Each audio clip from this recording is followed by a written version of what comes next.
Hi folks, hope you're doing well. Just thinking about my last video I did talking about that the person in the gym screaming and shouting about people being sinners and all of that. Of course, it was an American in an American gym, and yeah. As I said, the people in the video didn't seem to bat an eyelid particularly at that. So, yeah, it got me thinking. And I've said this before, but I'll add a few things now. I've said before, would I have gone down the route of hiring the pastor who's now the leader of the church, that River Church? No. He turned up on the 18th of January last year. He's been there for nearly a year, so really, as I've said before, a year is plenty of time to have a major impact if you've been somewhere. Yeah, if you're supposed to be there, then you would have had a major impact within a year. Absolutely. Yeah. Certainly, if you're the person that's going to turn this place around, then you'd expect to see something pretty major after a year. Okay. Why wouldn't I have gone for him in the first place? Well, one reason is because, one thing is evident is that this church had a relationship with his church for about 20 years before he came over. So, yeah, you're going to be so incredibly careful about picking people who you've had a long relationship with, because that long relationship could skew your view of the individual or of the individual's ability. Yeah. Because you try to see people in a favourable light. Yeah, certainly if your church has had a relationship with their church for about 20 years, you try to see them in a favourable light. And certainly if you're telling them about how this church is failing, and they then come and say, oh, we believe God wants us to come over and help that church, you're not really going to say no, are you? They put you in a position now, what's you going to say?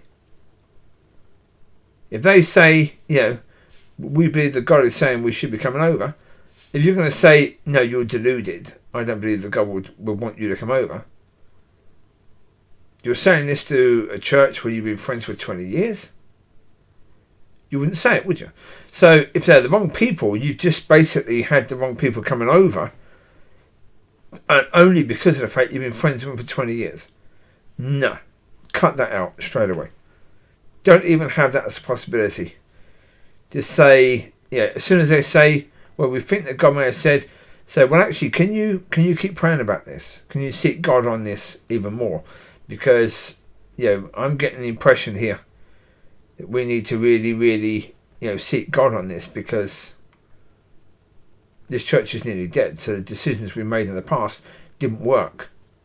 If they didn't work, if we're going to make a decision to continue this church, it has to be the right one. We cannot afford to make a wrong decision again, because the lives of these people in this church and their salvation could depend upon the decisions that we make. Well, that's true from a biblical point of view. I'd be stopping that because of that. Now, secondly, would I be looking to America to find a minister? No. I wouldn't. America would not be the first place I'd look. There pretty much is, so many other countries I'd look first. If I was going to look from a cold point of view, and not from God leading, I'd go anywhere other than America. Because America tends to have its extremes. That is the nature of America. The big country that has to do everything in a massive way. Yeah. And so they have their massive extreme right, their massive extreme left. And I wouldn't go there. Seriously. I wouldn't go there, because with America, you've got your extreme right, your extreme left, and you've got all those in the middle who keep very, very quiet because they don't want to be attacked by the extreme right or extreme left.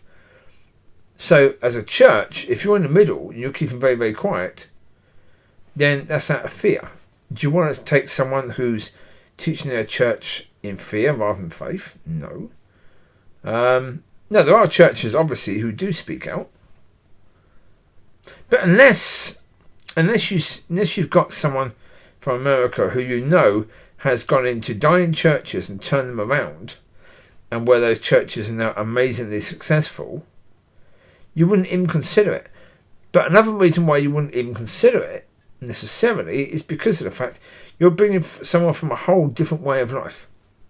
Because America is a different way of life. They may speak sort of the same language, but it's only sort of the same language.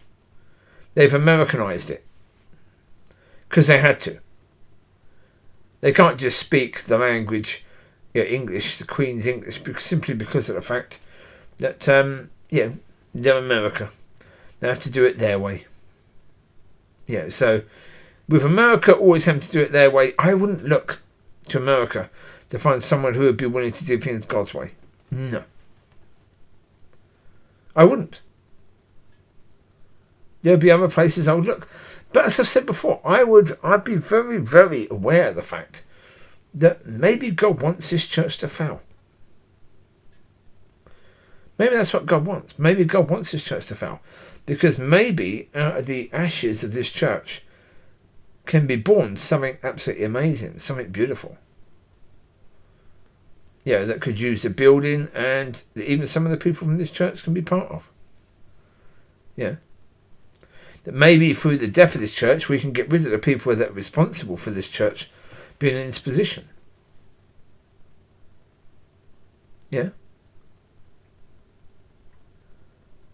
Well, come on. I mentioned, like people like Lorna go on about, I've been here for 40 years. Yeah, and in your time here, this church nearly died. Do you think maybe you're part of the reason why? I do.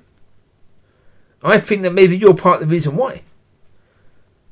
So, would I let that church die to get her out of it? Yeah. I'd consider that. I'd pray about that. I'd seek God as to whether he wanted that to happen. Because maybe that's what God wanted. But the problem is, as I say, when you go back to the point of view of friendship, when you have friends say, we believe that God wants us to come over, you've got to try it and say no. In the most lovely way possible, but you've got to try and say no. You cannot be making decisions like that based upon friendship. Someone saying they believe that God has said. Because as soon as someone says, I believe that God has said, oh no, there's a friend, you're in a position now. What do? If you're of church, then you've got to say something encouraging. How can you say something encouraging to that without actually inviting them to come? If you're going to say something encouraging, you have to say, okay, come. That's all you can do. I wouldn't have done any of that. No. Well, as I say, he's been here nearly a year. And look at the impact. I was thinking about it earlier. If he's had a major impact, then my God, the mess that church was in when he first took over would have been biblical. The state that church would have been in when he took over. Because the level of non-understanding of the people in that church is astronomical already. As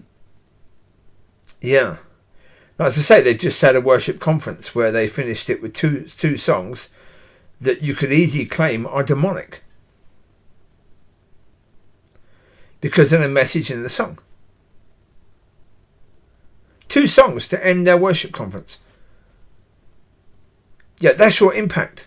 Wow. I mean, personally, how do I see his impact?